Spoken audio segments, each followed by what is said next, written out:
ప్రేక్షకులందరూ నమస్కారం. ఈరోజు మన స్టూడియోలో ప్రముఖ తంత్ర జ్యోతిష్యులు, జ్యోతిష రత్న, జ్యోతిష సామ్రాట్ చింతా రుక్మాన్ గదరావు గారు మనతో ఉన్నారు. గురువుగారితో మాట్లాడేద్దాం. నమస్కారం గురుగారు. మాతృదేవోభవ, పితృదేవోభవ, ఆచార్య దేవోభవ. గురుగారు, జూలై మాసంలో కన్యారాశి వారి పరిస్థితి ఓవరాల్గా ఏ విధంగా ఉండబోతుంది? పాజిటివ్గా ఉంటుందంటారా, నెగిటివ్గా ఉంటుందంటారా? ఎలాంటి జాగ్రత్తలు, పరిహారాలు తీసుకుంటే బాగుంటుందంటారు? జూలై మాసంలో కన్యారాశి వాళ్ళకు 3 గ్రహాలు అనుకూలంగా ఉన్నాయి. వీళ్ళకు ఏ గ్రహాలు అనుకూలంగా ఉన్నాలో అవే ఉన్నాయి. శని, శుక్రుడు, బుధుడు. బుధుడు లాభస్థానంలో ఉన్నాడు, శుక్రుడు భాగ్యస్థానంలో ఉన్నాడు, శని 7, 6 స్థానాల్లో ఉన్నాడు. 6, 7 ఎక్కడున్నా శనేశ్వరుడు ఈయనకు వీళ్ళకు యోగమే. ఇక వీళ్ళని బాధించే గ్రహాలు కుజుడు, అలాగే కేతువు, గురువు, రవి. వీళ్ళ రాశిని చూడడం లేదు కాబట్టి కుజుడు వ్యయంలో పడిపోయాడు. బాధించే గ్రహము స్థానాధిపత్యం కోల్పోయింది, అంటే వ్యయం నష్టంలో పడిపోయింది.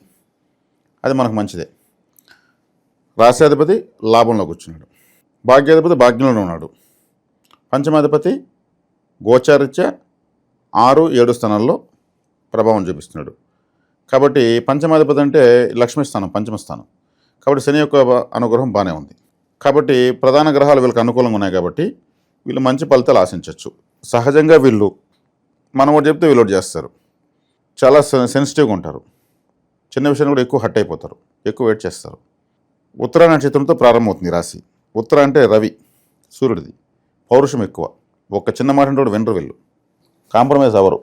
అటని వీళ్ళు తప్పు చేయరు. మళ్ళీ ఒక్కోసారి నేను తప్పు చేయనప్పుడు నేను ఎందుకు భయపడాలి, నేను సమాధానం చెప్పాలి. పౌరుషం ఎక్కువ. దుస్వభావ రాశి కాబట్టి నిర్ణయాలు మారుతూ ఉంటాయి. వీళ్ళ సొంత నిర్ణయాల్లోనే వీళ్ళు ఎక్కువగా ఇష్టపడతారు, కానీ ఇంకొకటి చెప్పినట్టు పెద్దగా వినరు వీళ్ళు. కాబట్టి ఈ లక్షణాలు ఉంటాయి మామూలుగా కన్యారాశులు. కన్య అంటే పరిపక్వతకు అపరిపక్వతకు మధ్యలో ఉన్నటువంటిది. అంటే కౌమార దశ దాటి యవ్వనావస్థలోకి ఎంటర్ అయినటువంటిది. ఇట రెండు అంటే ఒక మిడిమిడి జ్ఞానం ఉన్నటువంటిది అని అర్థం. పూర్తి అనుభవం ఉందా లేదు, అమాయకత్వం ఉందా లేదు. కాబట్టి వీళ్ళతో కొంచెం కేర్ఫుల్గా ఉండడం మంచిది. ఎందుకంటే ఫాస్ట్గా చాలా సున్నితం ఎక్కువ, అలా ఉంటుంది వీళ్ళకి ఇది. కానీ దాని పౌరుషము ఎక్కువ. ఇప్పుడు వీళ్ళకు గ్రహాలు మూడు గ్రహాలు బలంగా ఉన్నాయి. ఒక గ్రహం బలంగా ఉంటే ధైర్యం తెచ్చుకోవచ్చు. 3 గ్రహాలు బలంగా ఉన్నాయి. అందులో రాశ్యాధిపతి, భాగ్యాధిపతి, పంచమాధిపతి. పంచమ భాగ్యాధిపతులు, రాశ్యాధిపతి బలంగా ఉన్నారు కాబట్టి ఇంకా మిగిలిన గ్రహాలంతా కూడా దిగ్బలను కోల్పోయినాయి. సో 3 గ్రహాలు బలంగా ఉన్నాయి కాబట్టి మేజర్గా ఫస్ట్ పాజిటివ్ అంటే ఏం చెప్పుకోవచ్చు? ఫస్ట్ పాజిటివ్ లగ్నాధిపతి, రాశ్యాధిపతి లాభంలో ఉండడము. ఇది 3 ఫస్టేనండి. బుధ శుక్రుడు నెంబర్ 1, నెంబర్ 2 శనేశ్వరుడు. కాబట్టి వీళ్ళకు ద్వితీయాధిపతి భాగ్యంలో ఉన్నాడు. ద్వితీయాధిపతి భాగ్యంలో, ధనస్థానాధిపతి భాగ్యంలో ఉన్నాడంటే అర్థమేమి? చక్కటి ముష్టాన్న భోజనము, మంచి శయ్యా సౌఖ్యము, విందు భోజనాలు అన్నీ కూడా బాగా చూడొచ్చు వీళ్ళు. సో పార్టీస్ కావచ్చు, అన్నీ బాగా ఎంజాయ్ చేస్తారు. శుక్రుడు అంటే లగ్జరీ. వీళ్ళు ఎక్కువ బట్టలు మార్చడం మంచిది. ఇప్పుడు శుక్రుడు అంటే బట్టలు ఎక్కువ, ఎన్ని బట్టలు మారిస్తే అంత మంచిది. పర్ఫ్యూమ్ కొట్టుకుందే బయట వెళ్ళకూడదు. తర్వాత శుక్రుడు ఎక్కువగా బ్యూటీ కారకుడు కాబట్టి బట్టలు ఎక్కువ మార్చడం, శుభ్రంగా ఉండడము, ఇటువంటివి ఎక్కువ చేయాలి. అప్పుడు దాన్ని శుక్రుడు యాక్టివేట్ చేస్తానని ఉండొచ్చు. శుక్రుడు అంటే మల్లెపూలు. ఇప్పుడు మగవాళ్ళు ఉంటారనుకోండి, భార్య కన్యారాశి అనుకోండి, ఎక్కువ మల్లెపూలు తీసేవచ్చు, ప్రతిరోజు తీసేవచ్చు. శుక్రుడిని తీర్చినట్టే. అదే ఆడవాళ్ళు ఉన్నారనుకోండి, భర్తను అడిగి మల్లెపూలు తెప్పించుకోవచ్చు. కాబట్టి శుక్రకారకత్వాన్ని ఎక్కువ పెంచే కొద్దికి ఇప్పుడు వీళ్ళకి చాలా అద్భుతంగా ఉంటుంది. వైవాహిక జీవితం అలా ఉంటుంది, చాలా బాగుంటుందండి. దానికి భార్యకారకుడు, కారకుడు శుక్రుడు స్వస్థానంలో ఉన్నాడు. లగ్నాధిపతి, రాశ్యాధిపతి అయినటువంటి బుధుడు లాభంలో ఉన్నాడు. శని బాగున్నాడు, రాహు బాగున్నాడు. వైవాహిక జీవితం బాగానే ఉంటుంది. ఏ వృత్తుల్లో ఉన్న వాళ్ళు బాగా లాభపడతారంటారు ఈ నెల? ఏ వృత్తుల వాళ్ళు అంటే వీళ్ళు ఈ కన్యారాశి వాళ్ళు మల్టిఫుల్. అంటే ఒక కన్యారాశి వాళ్ళంతా ఈ పని చేస్తారని గ్యారెంటీ ఏం లేదు. వాళ్ళు రకరకాల వ్యాపారాలు ఉంటారు. దానికి రాశ్యాధిపతే బుధుడు వ్యాపార గ్రహం. వ్యాపార గ్రహం అంటే వైశ్య గ్రహం. బుధుడు లాభంలో ఉన్నాడు కాబట్టి ఏమంటే ఇప్పుడు వీళ్ళు ఏం చేసినా లాభాలు ఉంటాయి. అంటే ఆడిటర్సు కన్యారాశిలో ఉంటారని చెప్పొచ్చు. బుధుడు అంటే ఆడిటర్, డాక్యుమెంట్. ప్రపంచంలో మనం చూసిన ప్రతి అక్షరం బుధుడే. అది భాషలు కావచ్చు, లా కావచ్చు, జ్యోతిష్యం కావచ్చు, ఏదైనా కావచ్చు. ఇంటెలిజెన్స్, బుద్ధి సూక్ష్మత బుధుడే.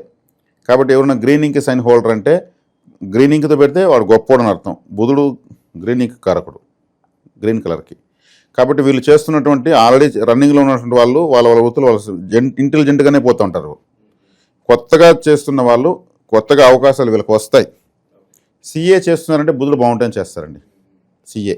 లా చదువుతున్నారంటే బుధుడు ఉంటేనే. జ్యోతిషాన్ని ఎక్కువగా అర్థం చేసుకోగలగాలంటే బుధుడు బాగుంటేనే. అంటే మేధావితనానికి సంబంధించినవన్నీ బుధుడివే. కాబట్టి బుధుడు లాభంలో ఉన్నాడు. ఇప్పుడు ఈ సమయంలో వీళ్ళు తీసుకున్నటువంటి నిర్ణయాలు చదువులకు సంబంధించి సూపర్గా సక్సెస్ అవుతాయి. కరెక్ట్గా తీసుకుంటారు. ఓకే, భవిష్యత్తులో ఏ కోర్స్ తీసుకుంటే బాగుంటుంది అది ఇప్పుడు కరెక్ట్గా తీసుకుంటారు. అదే కొంతమంది మేము అప్పుడు అది తీసుకోకూడదు, దాన్ని తీసుకున్న వల్ల మా అంతా వేస్ట్ అయిపోయింది, ఇప్పుడు మళ్ళీ ఇప్పుడేం చేయలేమంటుంటారు చూడండి. అట్లాంటి కాకుండా ఇప్పుడు వీళ్ళు ఏం తీసుకోవాలో కరెక్ట్గా తీసుకుంటారు. బుధుడు లాభంలో ఉన్నాడు.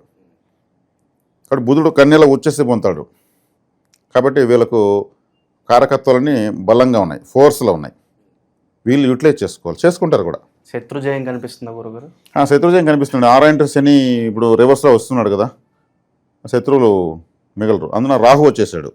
రాహు 6వ ఇంట్లో ఉంటే ఇంకా వాళ్ళకి ఎదురే లేదు. శత్రువుని మధ్యించిన రాహుని మించిన లేడు.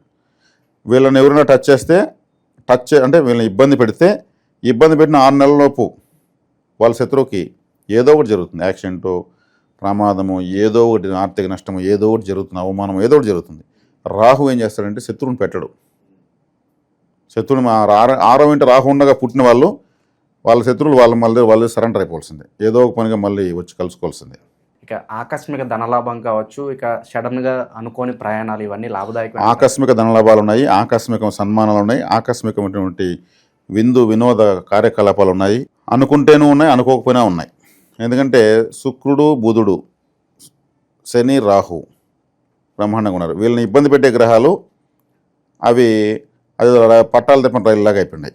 కాబట్టి ఇబ్బంది పెట్టడానికి అడ్డంకులు ఏం లేవు. స్పీడ్ బ్రేకర్లు, చెక్ పోస్టులు అంటే ఏం లేవు. ఇక పార్ట్నర్షిప్ బిజినెస్లు కావచ్చు, ఎవరన్నా గబాలను సాయం అడిగితే వాళ్ళకి షూరిటీ పెట్టడం కావచ్చు, మధ్యలో ఉండి ఇవన్నీ చేయొచ్చు అంటారు. వీళ్ళు చేయకూడదు, వీళ్ళు చేయరు. ఒకవేళ చేసినా కానీ వాళ్ళ జుట్టు వీళ్ళ చేతిలో పెట్టుకుని చేస్తారు. ఇంటెలిజెన్స్ మేధావులు అని చెప్పాను కదా, డాక్యుమెంట్ అని చెప్పాను కదా, మధ్య షూరిటీ అంటే అది డాక్యుమెంటే కదా. కాబట్టి వీళ్ళు కొంచెం ఇప్పుడు ఈ సమయంలో అయితే అంత ఈజీగా చేయరు. అలా చేశారంటే బుధుడు వీళ్ళ జాతకంలో నీచబడి ఉంటే చేస్తారు. జన్మజాతకంలో అది బుధుడు నీచబడి ఉంటాడు.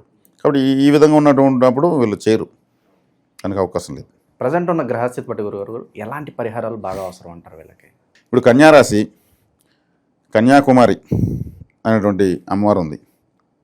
కుదిరితే వెళ్ళి రావచ్చు, చక్కగా దర్శనం చేసుకురావచ్చు. అదేవిధంగా వాసవి కన్యకా పరమేశ్వరి, ఆమె వైశ్య కులానికి కులదేవత. అందరూ మిగిలిన వాళ్ళు కూడా వెళ్ళి దర్శించుకోవచ్చు, గొప్ప దేవత ఆమె. అదేవిధంగా బాలా త్రిపుర సుందరిదేవి. అదేవిధంగా ఒక యుక్త వయసు కూర్చున్న అమ్మాయిలకు ఏదన్నా వాళ్ళకు హల్వా, బూందీ, మల్లెపూలు, బ్యూటీ కేర్ కిట్టు లాంటివి ఇవ్వచ్చు. అటను కనిపించలకు తెచ్చి గొడవలు తెచ్చుకోకూడదు. మనకు సంబంధించినటువంటి మన బంధువులు ఉన్న వాళ్ళకు ఇవ్వాలి. లేదు మన తల్లిదండ్రుల ద్వారా ఎక్కడైనా ఒక హాస్టల్కో ఎక్కడైనా వెళ్ళి మన తల్లిదండ్రుల ద్వారా ఇప్పించవచ్చు. ఇప్పుడు ఎత్తుకుని వేసి మల్లెపూలు ఇవన్నీ ఎత్తుకుని అమ్మాయిలకి సెట్ ఉంటుంది. ఎవడురా నువ్వు నాకు పువ్వులు తెచ్చిస్తుంది. ఇక్కడ మనం చెప్పేది కూడా ఓపెన్ చెప్పేయాలి. అంటే ఇక్కడ వచ్చేకాడికి కన్యారాశి కాబట్టి యాక్టివేట్ కావాలంటే కన్యాకుమారి, వాసవి కన్యకా పరమేశ్వరి, బాలా త్రిపుర సుందరి, పెండ్లిడికి వచ్చిన అమ్మాయిలు, ఇటువంటి వాళ్ళని యాక్టివేట్ చేయాలని అర్థం. దానికి మనము విధి విధానాలు తెలియజేయాలి. తల్లిదండ్రుల ద్వారా గిరిజన సంక్షేమ శాఖ హాస్టల్ ఉంటుంది. డిగ్రీ చదివిన అమ్మాయిలు, పెండ్లిడికి వచ్చిన అమ్మాయిలు అక్కడ ఉంటారు. వాళ్ళు కొంచెం పేద స్థితిలో ఉండే అక్కడ వచ్చి గవర్నమెంట్ హాస్టల్ చదువుతుంటారు. అక్కడ వెళ్ళి వార్డెన్తో మాట్లాడి తల్లిదండ్రులు పోయి ఎంతమంది అంతమంది బ్యూటీ కేర్ కిట్స్ ఇవ్వచ్చు. వాళ్ళు చుక్కబిల్లల ప్యాకెట్లు, మరీ ముఖ్యంగా గోరింటాకు ఎక్కువ తీసివచ్చు. పిల్లలకు, ఆడపిల్లలకు ఎక్కువ తీసేయచ్చు. అద్భుతంగా మీద లక్ష్మీకరమైన మూలిక. శుక్రుడు గోరింటాకు కారకుడు, స్త్రీ వశీకార మూలిక. అది ఎవరైనా పెళ్లి చూపులకు వెళ్ళేటప్పుడు గోరింటాకు ఒక కోన్ ఒకటి పెట్టుకొని పోవాలి కంపల్సరీ, దాన్ని పారేరు. స్వీటు, మిక్చర్, అరటిపండు ఇవి తీసుకున్న సహజం జనరల్. దాంట్లో ఒక కోన్ పెట్టాలి. పెళ్లి చూపులకు వెళ్ళిన అమ్మాయి దాన్ని పెట్టుకునేదంటే సాధ్యమైనంత వరకు ఒప్పుకునేదానికి అవకాశం ఉంటుంది. అది మనం ఎత్తుకుపోతున్నది మూలిక. కాబట్టి ఇవి కన్యారాశి వాళ్ళు టోటల్గా యాక్టివేట్ చేసుకోవాల్సిన విషయాలు. కన్యారాశిలో ఉత్తర నక్షత్రము, అదేవిధంగా హస్త నక్షత్రము, చిత్తా నక్షత్రం 3 ఉంటాయి. ఉత్తర 3 పాదాలు ఉంటుంది, హస్త 4 పాదాలు ఉంటుంది, 7 చిత్త 2 పాదాలు ఉంటుంది. ఈ ఉత్తర నక్షత్రం వాళ్ళు ఎవరిని బలపరుచుకోవాలి? హస్త నక్షత్రం బలపరుచుకోవాలి. హస్త అంటే ఎవరు? చెయ్యి. హస్త అంటే నేనేం చెప్పాను, ఆడిటర్స్ అంతా ఈ రాశిలో ఉంటాను. చేతితో పనిచేసిన ఆడిటర్సే.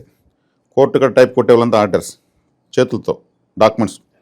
ఈ ఎంఆర్ఓ ఆఫీసులు, పోలీస్ స్టేషన్లు లేదా గవర్నమెంట్ ఆఫీసుల మీద అర్జీలు రాస్తుంటారు. ఒక అర్జీకి 50 రూపాయలు తీసుకుని ఆ రాసి ఓ 20 అర్జీలు రాసి ఓ 1000 రూపాయలు వస్తుంది, 50 రూపాయలు లెక్కన తీసుకుని ఫ్యామిలీకి ఇస్తుంటారు. కళ్ళము ఆయుధంగా కలిగిన వాళ్ళు బ్రహ్మదేవుడు, చిత్రగుప్తుడు.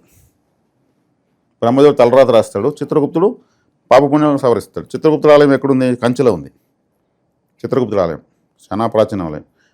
హస్త నక్షత్రం రోజు చక్కగా చిత్రగుప్తుని ఆరాధించేసి రావచ్చు. ఉత్తరా నక్షత్రం వాళ్ళు బాగా డబ్బులు వస్తుంది. అంటే డబ్బులు వస్తుందంటే మనం గుమ్ముంటే గాల్లో వచ్చి రాదు. మనం చేసే ప్రయత్నాలు సక్సెస్ అవుతాయి, ఆర్థికంగా ప్రయత్నాలు సక్సెస్ అవుతాయి. అదే హస్త నక్షత్రం వాళ్ళు ఏం చేయాలి? చిత్తా నక్షత్రం బలపరచుకోవాలి. చిత్తా నక్షత్రంలో ఎవరు పుట్టారు? కంచి కామాక్షి అమ్మవారు, చిత్రగుప్తుడు, విశ్వకర్మ. కాబట్టి కంచి కామాక్షి అమ్మవారిని చిత్తా నక్షత్రం రోజు పోసి అమ్మవారు చూస్తుండగా కుంకుమ బొట్టు పెట్టుకొని రావాలి. అడిస్తారు, దూరంగా వచ్చి పెట్టుకుంటూ ఉంటారు అందరూ. అమ్మవారు చక్కగా కూర్చో ఉంటుంది, ఆశీర్వదిస్తూ ఉంటుంది. ఇచ్చిన వెంటనే తీసి అమ్మవారు పెట్టుకొని మళ్ళీ రావాలి. వాళ్ళు లాగుతారు, అయ్యే ఉండవయ్యా బాబు మేము పోతాం, మేమేమి భోజనానికి కూర్చోని చెప్పేసి చక్కగా మంచిగా చెప్పేసి రావాలి. కంచి కామాక్షి అమ్మని ఎంత ఆరాధిస్తే వాళ్ళకి అంత సంపత్కరంగా ఉంటుంది. హస్త నక్షత్రం. చిత్తా నక్షత్రంలో ఎవరిని బలపరచాలి? స్వాతి నక్షత్రం తర్వాత నక్షత్రం. స్వాతి అంటే మనకు తేనె, కాఫీ గింజలు, నరసింహస్వామి అందులో పుట్టాడు, వీటిని ఎక్కువగా తీసుకోవడము, ఎక్కువగా ఇష్టపానీయాలుగా తేనెను, హనీ, లెమను, కాఫీ ఎక్కువగా తీసుకోవచ్చు. చేసుకుంటే వీళ్ళకి సంపత్కరంగా ఉంటుంది. ఓవరాల్గా తీసుకుంటే కన్యకా పరమేశ్వరి, కన్యాకుమారి, పెండిడికి వచ్చిన అమ్మాయిలు. మానవ కారకత్వం, జీవకారకత్వంగా పెండిడికి వచ్చిన అమ్మాయిలు, దేవతా కారకత్వం కన్యాకుమారి, వాసవి కన్యకా పరమేశ్వరి. అట్లే ఆడిటర్స్ అనేట వాళ్ళతో ఫ్రెండ్షిప్ చేయొచ్చు. చిత్రగుప్తుడు ఫోటో పెట్టుకోవచ్చు, మంచిది. గూగుల్లో కొడితే ఏ దేవత ఫోటోని ఇమేజ్ వస్తుంది, వాల్పేపర్ పెట్టుకోవచ్చు. పెట్టి చూసుకుంటే ఆచరిస్తే తెలుస్తుంది. నేను వినేసి నాకు ఒక మంచి కామెంట్ పెడితే సరిపోదు. వీళ్ళు ఆచరించి రిజల్ట్స్ పొందారంటే బాగుందండి, ఇది పెట్టుకుని మొలుకొని మాకు రియల్గానే అన్నప్పుడు నిజంగా మన జ్యోతిష్యానికి సార్థకత ఉంటుందని ఆశిస్తా ఉన్నాను. ఎస్, తప్పకుండా చాలా మంచి విశేషాలు చెప్పారు. ఓవరాల్గా ఈ రాశి వాళ్ళకి ఏ విధంగా ఉండబోతుంది, ఎలాంటి రెమెడీస్ చేసుకోవాలి, చాలా బాగా వివరించారు. ధన్యవాదాలు. ధన్యవాదాలు.